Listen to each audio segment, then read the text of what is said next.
Yo, Boner, what are you playing? Boner. I'm the boner. Mario Kart World, huh? That sounds hella lame. Boner. Yeah, I see the irony. I've just never been too big on racers. Besides, isn't racing a better fit for Sonic? Boner. I'm the boner. Oh, yeah. I guess that game did just drop. I should talk about it. Sonic Racing Crossworlds. Love it or hate it, matter of fact is that it's here. It's fiending, and it outsold Silk Song on the Switch somehow. With the release of, what is it, fucking three racers all within a couple of months of each other, the question we all ponder must rise. Will it kill Mario Kart? And that's what I'm here to answer today. We'll be comparing the games in several categories. Mechanics, track design, item balancing, online, I wonder who's gonna win that one, and finally, style. I'll try to be objective as possible. Psych! Fuck that. That's lame as hell. We gotta make it interesting. We'll be throwing in a bias ranking. I'll rank the games based on how well they execute on each of these ideas, along with which I think had the better idea. Now, each game has a gimmick, so to speak. I'll be ranking those along with the mechanics, since the gimmick is more so just the idea of a mechanic, the mechanic being the execution of a gimmick. So without further ado, let's find out which game is objectively better, because my opinion is correct, and your opinion is poopy. Even if you share the same one as me. Why? Because I'm simply better. I'd like to take a moment to ask you to like the video and subscribe to the channel. I'd like to also see you leave a comment below. Tell me which game you think is better and why. Was my reasoning dumb? Are you superior? I'll only find out if you tell me. Without further ado, we'll start off with Mario Kart. Bear with me on the Mario footage. I dropped my capture card and it broke, so I have to do with this. Oh no! Oh god. What do we do? Come on. Wake up. Boner. I don't know, man. I dropped him and I oh god, fuck. We gotta hide the body. Boner. I don't know. Where do you hide it? There are several gimmicks. Open world, which fucking sucks, and parkour, which is fucking peak. Oh, come on. And some mechanics that in the grand scheme of things don't do much other than look different, like water riding. First, the open world. It's just pointless. Roaming around is nice, I guess, but there's nothing to do. There's also no incentive to do what there is to do. You're pretty much just doing shit for the sake of doing shit. Games like Breath of the Wild get away with this because there's always a main objective, and everything you do on the side is in service of making that main objective easier to complete. There is incentive in that beating the game is easier. You get rewarded tangibly for your efforts. Mario Kart World just gives you a dinky coin and calls it a day. It could have been really cool to maybe let the Peach coins be how you obtain new characters and tracks. It could have been really cool to maybe let the Peach coins be how you obtain the enemies like Cataquack, roam around, collect money, and purchase new characters. Certainly would have been better than the slot machine we got instead. Maybe the P-Switch challenges could have unlocked new carts. This was the perfect opportunity to break the series tradition of collecting coins for new carts, and they just didn't do it. It also make earning a new cart feel much more impactful than the current method. You had to earn it. You weren't just given it by playing the game. These changes also could have made the contrast of the 7th circle of hell that is unlocking a fucking Cataquack and accidentally unlocking the Rob Bike because the game kept giving you coin blocks a lot less jarring. But hey, for what it is, I can't sugarcoat this. This is pretty shit. The open world needed a lot more work put into it. I think that if the open world was properly expanded and made into a more integral part of the game and overall experience, that $80 price tag would be a lot more justified. In the end, it just feels like unnecessary fluff to justify the price, which I'm not opposed to. I'm absolutely fine with an increased price, but an increased price means increased standards, and this does not hold up. Even to the standards of a $70 release, I dare say. But you know what does justify $70? Parkour! Specifically, charge jumps, rail grinding, and wall riding. This might be the most genius thing ever put into a kart racer ever. The nature of the parkour system in this game honestly feels a lot more at home to what I think a Sonic racer should do. There's a lot of depth to this. The charge jump is crucial. It's your gateway into these mechanics. Nearly every instance that you would want to grind or wall ride, you need a charge jump, and the jump takes time to charge up, so you need to plan. You need to know the track if you want to make the most out of it, and charging slows you down ever so slightly, so it's not ideal to hold it all race. You need to know where to charge, when to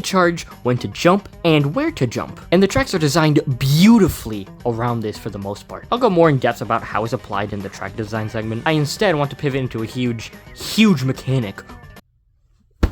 I instead want to pivot into a huge issue I have with this mechanic.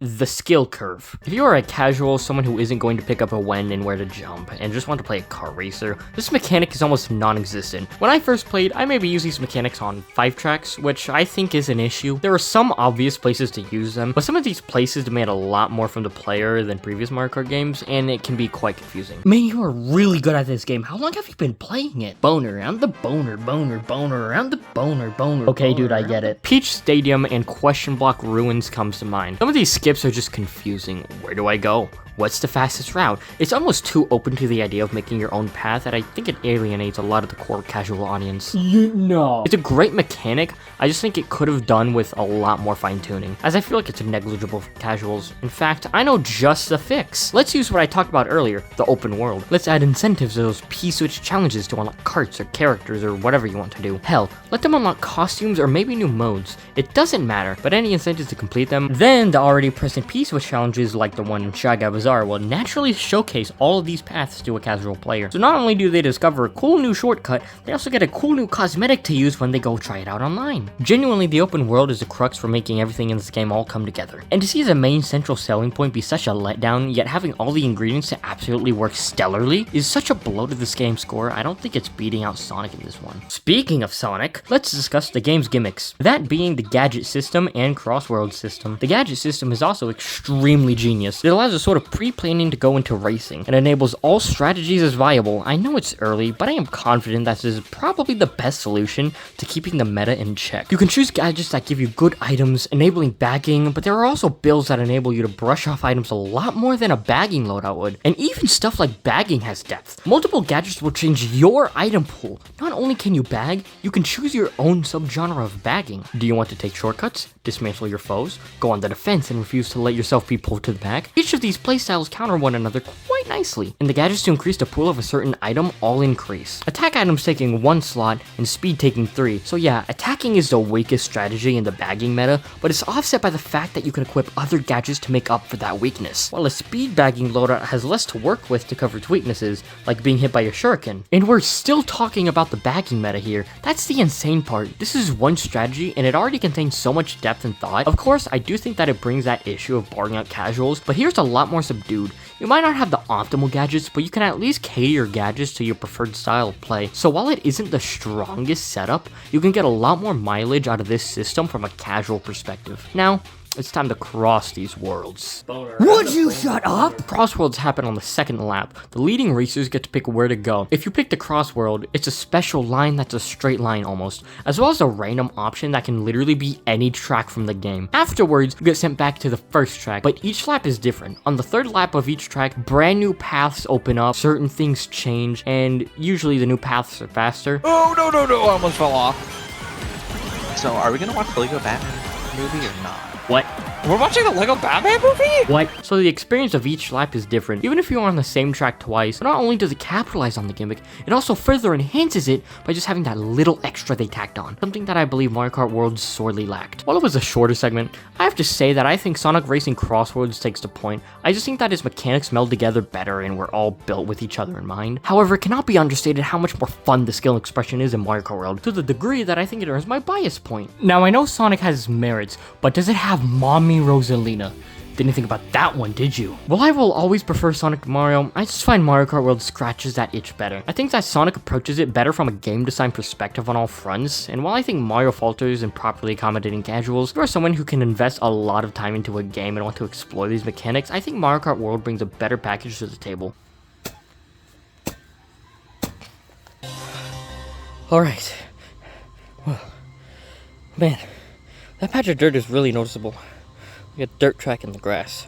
Speaking of tracks, the next category up is track design. Since this category and the future ones are all built upon the mechanics, or at least have some more objectivity in them, I'm going to establish some criteria for each category going forward. While I believe the mechanics are very subjective and you can't exactly set up criteria for comparisons, track design is different. The criteria is as follows: layout, integration of mechanics, casual experience, competitive experience, and lastly, I'll be comparing intermissions and crossworlds against each other because I think that's fair. First up is Mario Kart. The tracks here have a diverse set of layouts, some being pathetic circles circles, others being big, dynamic tracks with a lot of twists and turns. Overall though, I think the layout of the actual track portion is rather lacking. It's a lot wider, turns are not nearly as sharp as previous entries for a majority of the tracks. A fair chunk of them, like Starview Peak, Desert Hills, Koopa Beach, are all rather lacking in some fashion. Koopa Beach honestly could have benefited from better hazards. What I would have done is add in cataquacks, and if you shoot an item at them, they'll throw it up, which you could maybe have different colored cataquacks. Blue ones throw the item up and land somewhere on the course, red ones throwing an item directly onto a driver, and maybe even green ones that shoot an item into the air and 2 more come down with it, 1 green shell becoming 3 and wreaking havoc. Boner around the boner.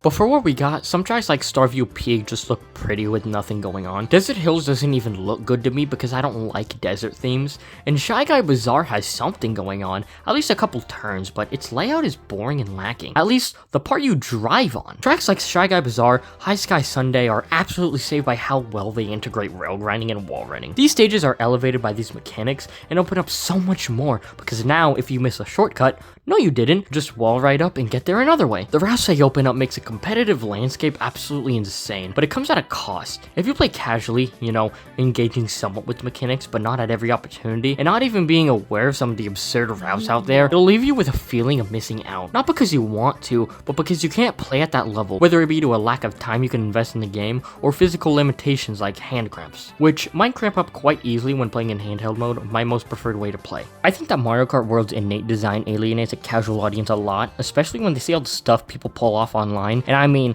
literally online, like in the game. I saw someone do the Wario Stadium clip and gave up right there. Intermissions are really boring. I haven't played them all, obviously, but for the most part, they aren't really memorable. All I recall is the SNES track intermissions and the one with the bullet bills in the half-pipe sewer area. They don't have too much going on, nor much depth for the majority of them, and the sheer number of them doesn't make it any easier to remember which ones you liked. But it all comes back around, doesn't it?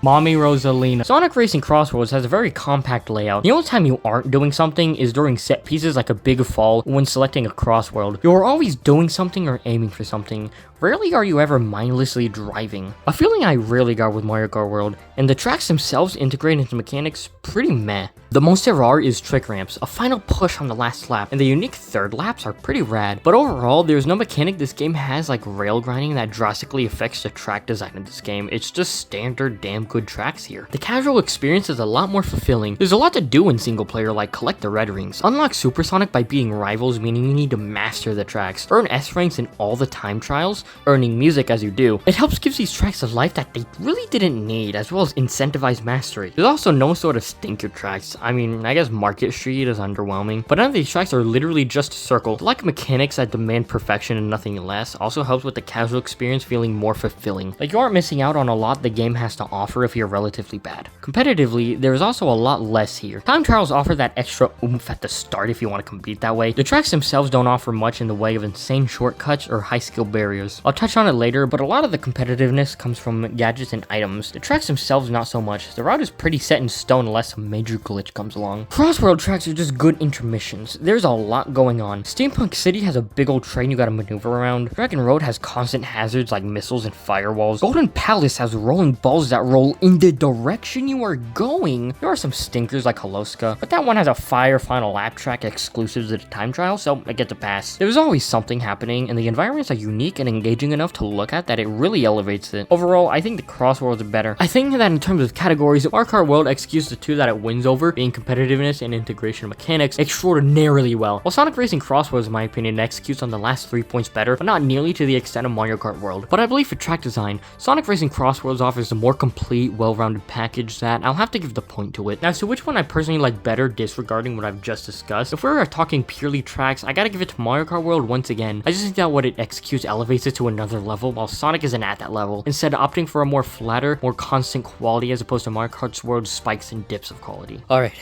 I think that's good. We should be in the clear. Boner. Bone the bone.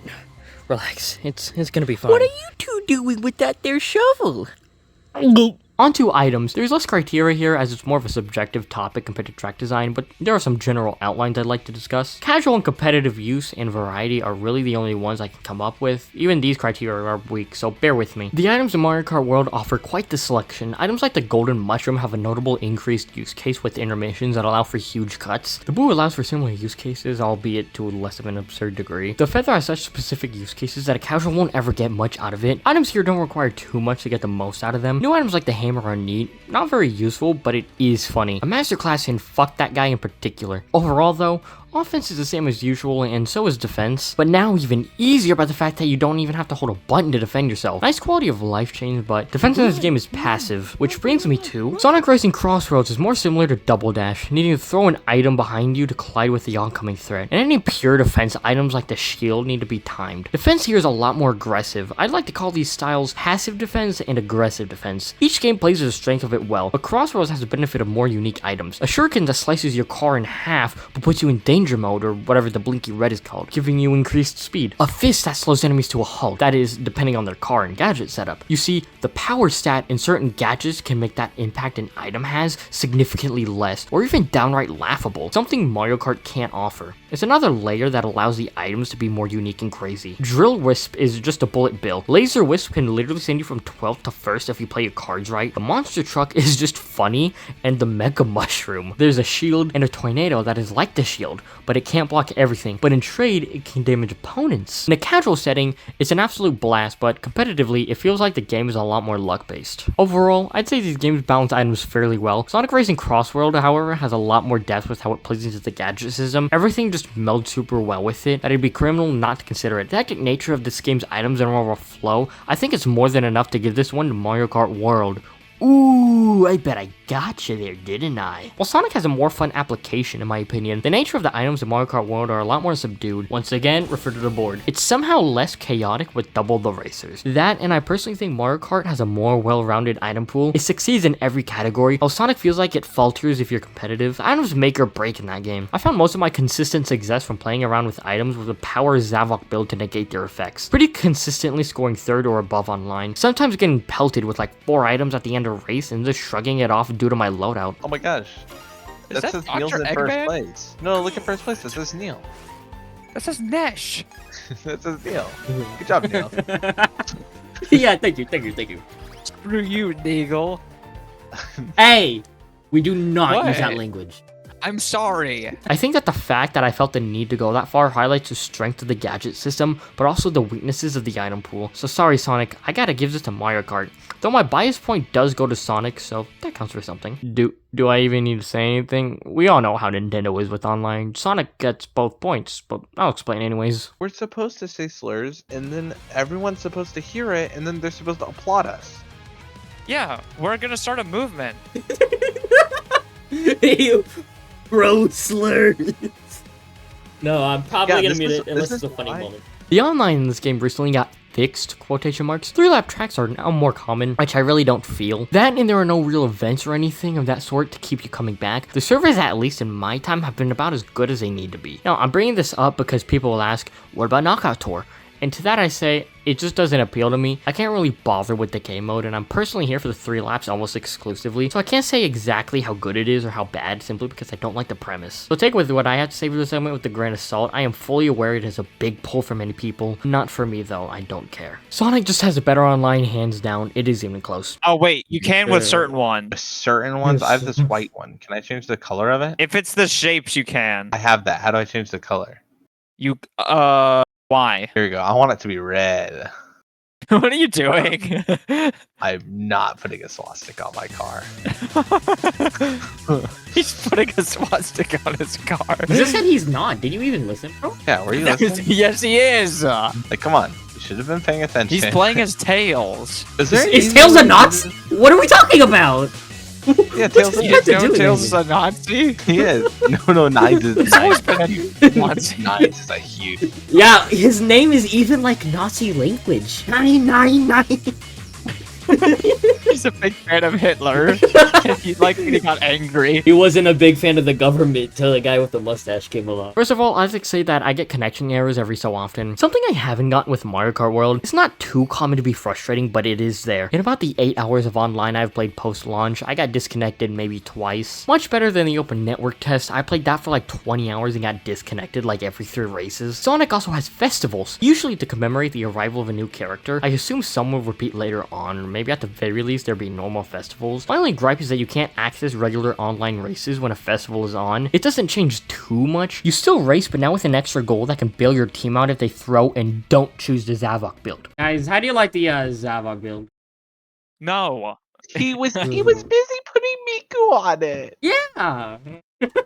I put Miku on my my build? card, Have you too. seen my build yet? He's kind of like a Nazi. Overall, while the segment is short, I'm giving the point to Sonic in spite of the connection errors, mainly because of the fact I play a 3-lap race each time with no intermission. That's really the crux of it, though I do think it's worth mentioning the lack of an unranked mode for Crossworlds. I get a ranking each race, a casual mode where it's all about the fun would have been nice. Not too big a deal, but once more, a minor gripe. The style of Mario Kart World is very vibrant and cartoony. I love the way the cars bounce when you drift, the way the characters dance on the selection screen, the varying costumes, motherfucking Cataquack. There's so much love and care put into this game and its animations. They really went overboard here, and I'm all for it. I do think the menus are a bit messy and bloated, but overall, what this game sets out to accomplish and be, it certainly does it with the utmost quality. Crossworlds, on the other hand, I mean, it's pretty, I guess. Look at that stupid front flip that she does. That animation's so bad. It has that basic modern Sonic style that's bland and overused to death at this point. I can't say I'd like the animations too much or that many stand out. The rival interactions are cute and it's nice to see, but it doesn't really enhance the experience as much as the internet would lead you to believe. It just happens and then you race. That's it. Maybe you'll get like a quit mid-race. Oh, and it only works in single player Grand Prix. We couldn't like randomly assign rivals in online for that extra zing. No! I can't let Neil beat me. No! Guess who got first? How do you get there? I ran past you and I never I saw don't you know. come back. Neil's a cheater. Hell, it would have been cool that if 2 rivals are in adjacent positions to give them a slight speed buff, that would have been cool, and then disable it in ranked for obvious reasons, if the game had unranked online to begin with. But the music in these games are also quite charming. Mario has a metal remix of Gusty Garden, Sonic having motherfucking Windmill Isle. I love that song. I wonder how they...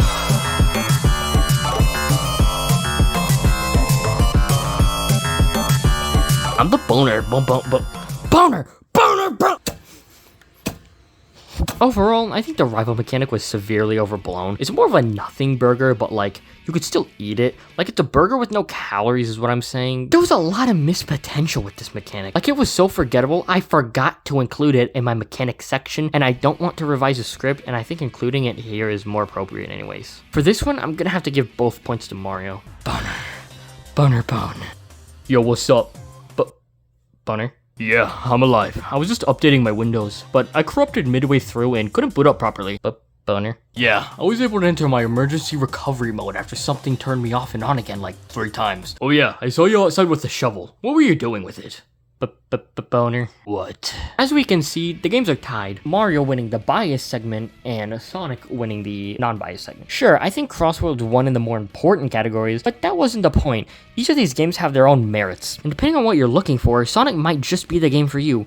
Maybe Mario, who knows? The question of if it's the Mario Kart killer is so overblown, and we all know who it is. It's the Sonic fans. They get one good game and get on their high horsing and they're the shit. Like, dog, your franchise just figured out how to fart again. It's gonna be a while. So what's the verdict? Is it the Mario Kart killer? Is Sonic finally taking the W? Hell no! I once again point to the board. Does he know Oh, how to Neil, do- this video's gonna make you famous. If it does, I will give you shout outs. Will you buy me an ice cream cone? Yeah. Actually, I don't want that. I want you to buy me the game on the top of my wish list. Maybe. Thanks. He doesn't know what it is. Don't tell him what it is.